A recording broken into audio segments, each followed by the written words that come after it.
वालेकुम स्टूडेंट, देखिएगा ये न्यूमेरिकल हमारा 1.5 कह रहे हैं कि अब ये सबमरीन सर्वे जो शिप है ये साउंड को सेंड कर रहा है किसी भी सी बेड में। ये साउंड की आवाज़ जो सुन रहा है वो 1.5 सेकंड तक ये साउंड इस तक वापस आ रही है।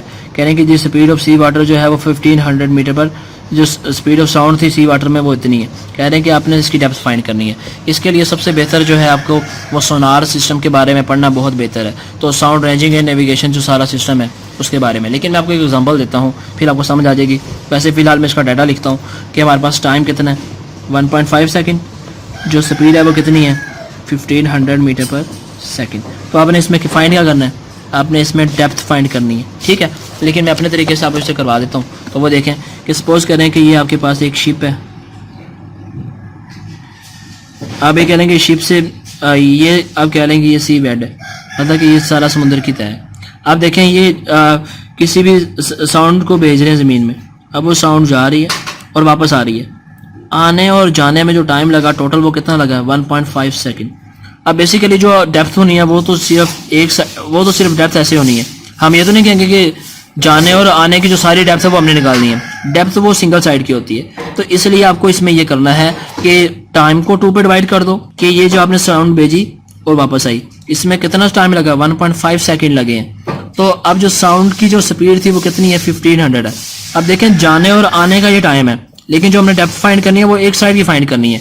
तो इसलिए आमतौर पर मैं ये कहता होता हूँ कि जो आपके पास डेप्थ है ना, आप कह लें जो डी है ये जो एस है ना, जो इसका सेपरेशन है फासला जो है ये इक्वल है, आप इसे बेसिकली जो डेप्थ है वो इक्वल है एस के।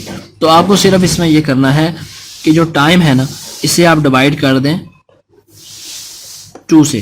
तो आपके पास जो बाकी 0.7 जो कुछ भी आपके पास जो आंसर आएगा टाइम का वो ये होगा। मैं रफली ये लिख रहा हूँ। तो आपके पास है S is equal to V multiply T. तो आप ये कह लें कि जो आपके पास जो v है v मल्टीप्लाई टी। अब आपके पास जो वैल्यू है वो आप देख सकते हैं v की वैल्यू कितनी है 1500 है। मल्टीप्लाई आप जो टाइम डिवाइड करके निकला था वो लिख लें, या आप 1.5 डिवाइडेड बाय 2 कर लें। इसे आप इस तरह सोल्व कर लें तो आपके पास जो इसका आंसर आएगा वो क्या आएगा 1125, ठीक है 1125 मीटर। तो ये इसकी इस तरह आपकी ये जो सेपरेशन कह लें डेप्थ कह लें वो निकल आई है। इसी तरह नेक्स्ट न्यूमेरिकल हम देखते हैं 1.6 वाला। तो उसमें भी बिल्कुल इसी तरह ही है। कह रहे हैं कि एक जो स्टूडेंट है उसने क्लैप किया है near the Cliff and here echo sound. कह रहे हैं कि उसने जो अपनी दोबारा आवाज़ सुनी है वो कितनी देर में सुनी है 5 सेकंड में। कह रहे हैं कि इस डिस्टेंस क्लिफ से कितना है इसका, जबकि स्पीड जो है उसकी वो कितनी है 346। इसमें भी वही बात हो रही है कि टाइम हमारे पास कितना है। सबसे पहले आप इसमें टाइम को देखेंगे, टाइम 5 सेकंड है और जो v है वो कितना है वो 346 मीटर पर सेकंड। तो आपने इसमें ये क्या निकालना है, आपने इसमें सेपरेशन निकालना है। तो सेपरेशन के लिए आपको मैंने बताया कि v मल्टीप्लाई जब t करेंगे तो आपने कहना है कि इन टर्म्स ऑफ रिफ्लेक्शन के, रिफ्लेक्शन की जब आप बात करेंगे तो रिफ्लेक्शन में आप ये करेंगे कि s is equal to v multiply T over 2 कर देंगे। क्योंकि देखें ये एक मैन है जो ये क्लैप कर रहा है। अब जो इसकी आवाज़ है वो जाएगी और आएगी। जो इको है वो कितनी देर में सुनाई दे रही है इसे 5 सेकंड में। तो अब इस जो टाइम होगा अगर हमने इसके सिर्फ ये फाइंड डिस्टेंस ही फाइंड करना है तो उसके लिए फिर हम 5 को 2 से डिवाइड कर देंगे।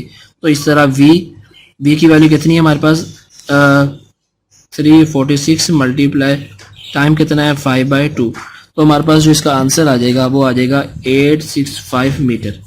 तो बच्चे ये न्यूमेरिकल था।